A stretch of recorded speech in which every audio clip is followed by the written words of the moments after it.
Good morning, Chancey Cardinals, teachers and staff. Welcome back. It's March 13th through March 17th.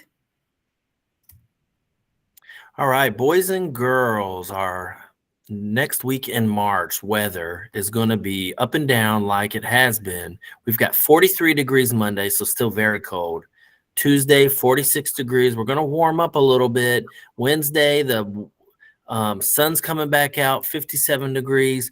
Thursday, 66 degrees. Looks like it's the warmest day predicted on our chart. And then Friday, again, cooling back down and some rain to end the week, 59 degrees. Boys and girls, check the lost and found for your coats. You guys have got a lot of stuff left over, and the weather is still here. So check the lost and found for your coats. And then can I add to that, Mr. Cahill? Sorry, Ms. Burton. No, you're fine. Boys and girls, especially our kindergarten, first, and second grade students, if you came to school with a coat on, you need to wear that coat going home. Don't leave this building without your coat. We have so many kids in carpool waiting for their car without a coat, and then you want to go back upstairs or back in the building to get it. Make sure you take the time, boys and girls, especially kindergarten and first grade, to grab your coats. Thank you. Mm-hmm. Yes, good reminders. And that leads us right into our dress code reminders. Good morning, boys and girls. It's Miss Burton here. I pulled off our language, that the wording that is on our dress code policy, so that we could remind you of what you can wear when you come to school. I know with shoes, we've had some students coming to school with shoes that are not on our dress code policy. So we just want to remind you that your shoes when you come to school should be comfortable. Tennis shoes, boys and girls, tennis shoes that look like this. Did you see that? Those are what's recommended. And that's just to help eliminate any kind of risk. You all go outside, and so we want you to be safe when you're running around on the playground. Your shoes must be closed-toe. That means your toes can't be hanging out, and it has to at least have a strap around the back, so no flip-flops or sandals or clogs. A lot of people wear Crocs to school, and that, in fact, is okay. It does follow the dress code policy that we have here, but the slides and slippers that you all are wearing that has your toes out or the back of your heels out, those are not allowed to be worn. So make sure you think about that before you put your shoes on in the mornings. Shirts, real quick, girls and boys, your shirts must cover your midsection. I know some of our girls like to wear those crop tops to school that are super short. You can't wear those. Your undergarments should be covered at all times, and shirts cannot have things like tobacco or alcohol or firearms or any kind of violence or inappropriate language on it. Your shorts, your skirts, your pants, they have to be an appropriate length. None of these little bitty shorts that some of you like to wear. Make sure that you are only wearing shorts that if you are standing up, and I don't know if you all can see me, your hands, I don't know if you can see that. They do the hand check. Your hands must be extended to the front or the back, and they should be able to touch the fabric. And then no undergarments. So boys, I know sometimes you like to wear your pants a little bit baggy or hanging down. We should not see any of your underwear or anything like that when you're walking through the halls. And then lastly, hats and hoodies. You all already know you are not supposed to have hoods on your head. You can wear your hoodies all day long, but no hoods on your head. Okay, only exception is for anyone who has religious or cultural head attire. Anything else for that? How long? I think it's perfect. And there's some pictures here. Look, so Crocs you can wear. They have closed toes and they have a back strap. But then look right below them, slides, shoes that your feet just slide into and your toes are open, or there's no heel strap. That's not appropriate. It's not safe. Tennis shoes, boys and girls, you guys are starting to go outside more and play. Appropriate footwear is going to be what's best for when you all are running, climbing, throwing football, kicking soccer ball. Wear appropriate shoes so that you don't get hurt. Yep. That's how your ankles get broken when you're wearing those clogs and slides and trying to play basketball. Mm-hmm. I know a little something about basketball, you all. All right, boys and girls, in the cafeteria, let's not waste time. Lots of times I see this. We're playing, we're socializing, we're having a really good time in the cafeteria, but then the time is up and it's time to eat. Oh, I'm still eating. I still got food to eat, Miss Carol. We don't want you to not eat. or throw away all of your food, but you have to eat first. Make sure you sit down and you start eating. Socialize along the way or socialize after you eat, but the first thing you should be doing in the cafeteria is eating, and that goes for breakfast. Here's the number one rule: as soon as you get to school, you have to go get breakfast. We are stopping you if you are waiting. If we've seen you and you've missed breakfast, like you've walked past it as a choice, you are not to go get breakfast later. You have to get breakfast as soon as you get off the bus or get out of the car for car rider. Go get breakfast first and sit down and eat it right away. Yep. School time is very important, and we have a lot to do. So eat when it's time to eat. That way you can learn when it's time to learn. I like it. All righty. And we are still celebrating Women's History Month. The woman that we are featuring this week is Alexandria Ocasio. I've heard Ocasio-Cortez. Alexandria was born on October 13th, 1989. She's only 33 years old, so she's a very young woman.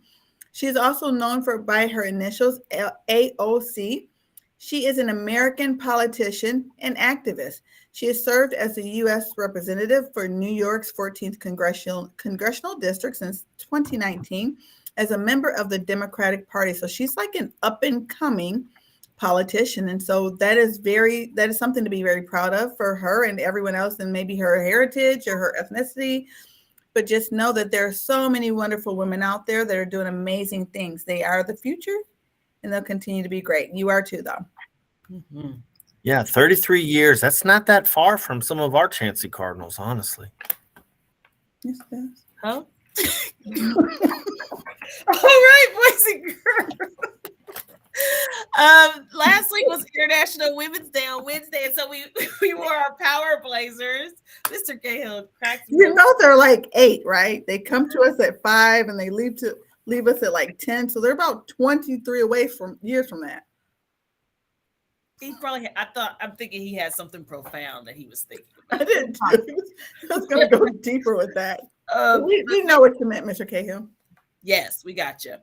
Many people wore their power blazers, and I wasn't able to get pictures of everyone, but it was just cool to see all of our staff and a few students wearing their power blazers to school. So we'll have to do this again, but shout out to all of those who participated in International Women's Day.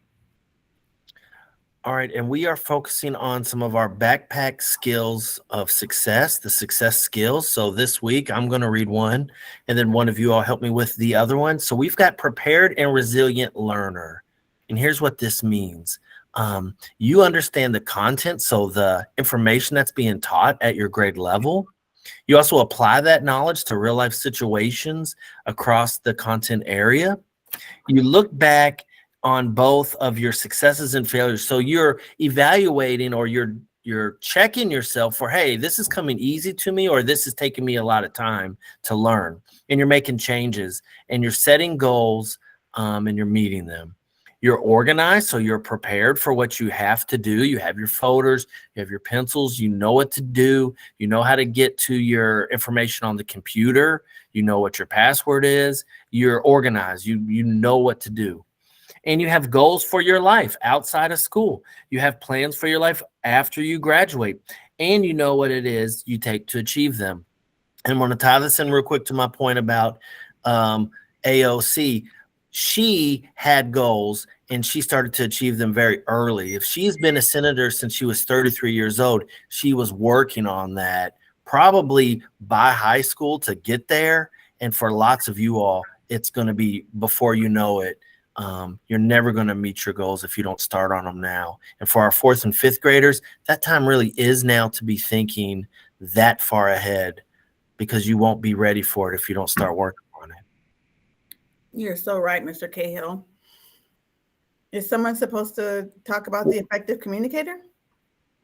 Go for it. Yeah, well, one of you all back me up on effective communicator. All righty, boys and girls, that is generally speaking, just being able to talk or verbalize in different ways. Maybe verbalize how you want to communicate your thoughts or ideas, maybe visually show people what you want to express about your thoughts and ideas, or even write down some of those things. And so You change your message to suit their audience. So you know if you're talking to maybe someone like a grandparent versus like your sister or your brother, you change your message a little bit.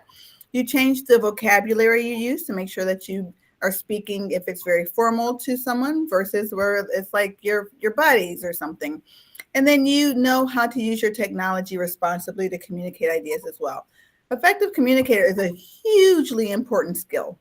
And it takes time to practice and figure that out. And there are a lot of adults still working on that as well. Yep, That's a backpack skill.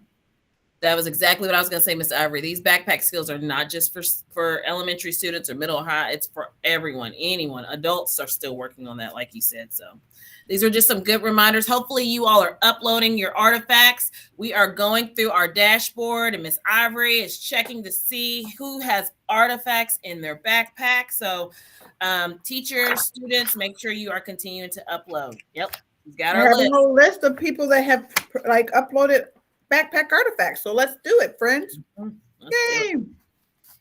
All right, we're celebrating our Marvelous Mondays in March. And just to show our staff how much we love you all, we're going to have a little bit of fun on Monday. There are going to be some lucky little ducks hidden all around the building. And so if you find a lucky duck, take your duck to Miss Leah in the office, and she will have a basket of prizes for you to pick from. So we are just so lucky to have you staff members here and students, but we want to celebrate the staff a little bit. And thank you for all you do. Is Mr. Cahill allowed to play in this? Nope. Mr. Cahill cannot participate. You have been disqualified. All right. I won't find any. If I see any, if you want to know where they are, just come ask me and I'll tell you, teachers. And we really do appreciate you guys. No, we appreciate you more than words can ever show you. So thank you for showing up every day to our teachers and staff. And thank you for doing the most important job in this building, which is working with our students. So Chancey Cardinals, I want you to remember that you are important and unique. Be the best that you can be. Work hard and be kind. You will change the world. Have a great week. Have a great week, boys and girls. Check Lost and Found. Yes.